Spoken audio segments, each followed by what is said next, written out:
Hey YouTube fam, um, you know what I realized today?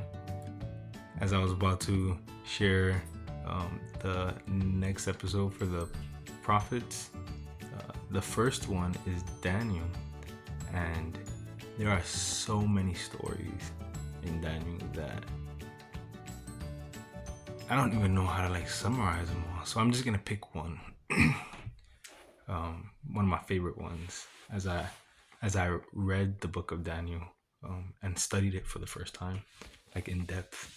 So, for those who don't know, in the book of Daniel, he's a prophet, and it's in the Old Testament, and the Old Testament's in the Bible. The Daniel is a prophet, and during his time, the Israelites they were just taken prisoner by I want to say the Assyrians, and they so Daniel he was taken prisoner and was taken along with his three other friends into the Assyrian courts, like the king's courts, and um, Daniel's really well known for like the lion's den, and dream interpretation for King Nebuchadnezzar, and that's kind of why I started reading the book in the first place, because I was in Numbers reading, and then I wanted to. Something was telling me that I need to know more about prophets, so I just skipped to Daniel, like the minor prophets. It's a good place to start when you're trying to um, learn about prophets and prophecy and stuff, because the major prophets are really big books to try and tackle at once, but the minor prophets are very small books, um, and you get that dopamine high when you finish one. So Daniel was super fun, and it also talks about like revelation and stuff. So for anybody who like loves those end time type of scenarios, he has a dream about that. But let me share the one that I found just super cool and amusing as I was going through it. So after King Nebuchadnezzar, uh, his rule, there's his son who rules in his place, and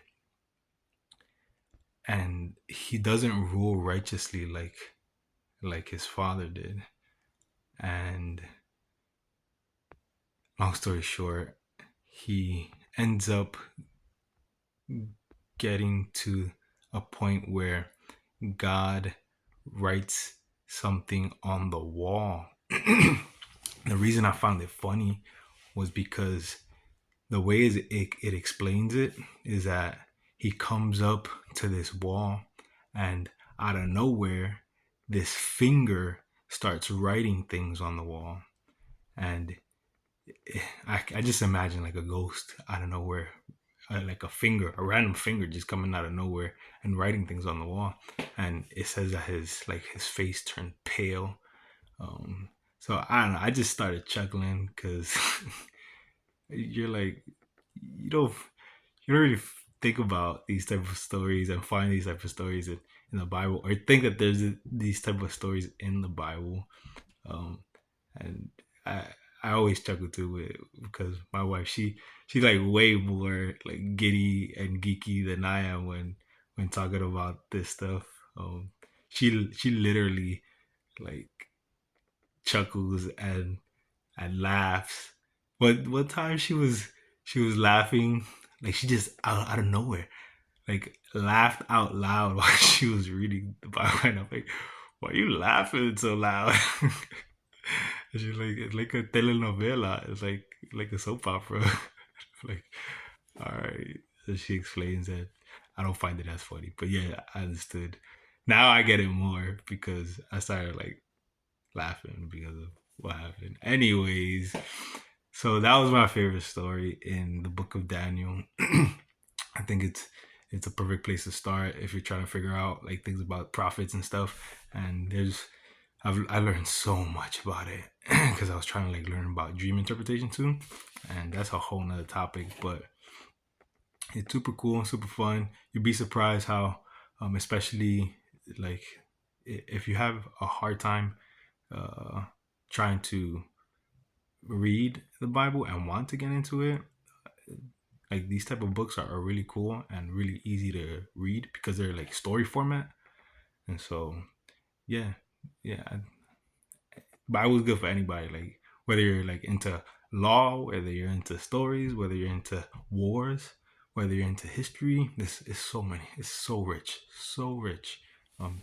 And that's probably why so many people study it. Not just like biblical scholars or people who are like studying theology or have like a deep faith or something, but just there's so many people that study it just because of its historical accuracy and all that good stuff.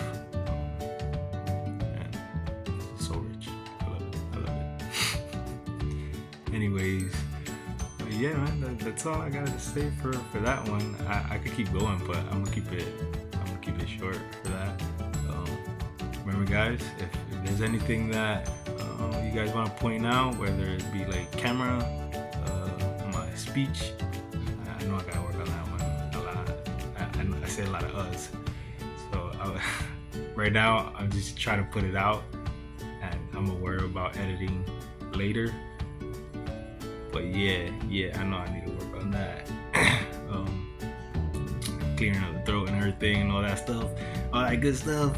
So, but this one was fun. I like talking about the Bible. So, all right, guys, remember, I'm a student, you're a teacher. Peace out.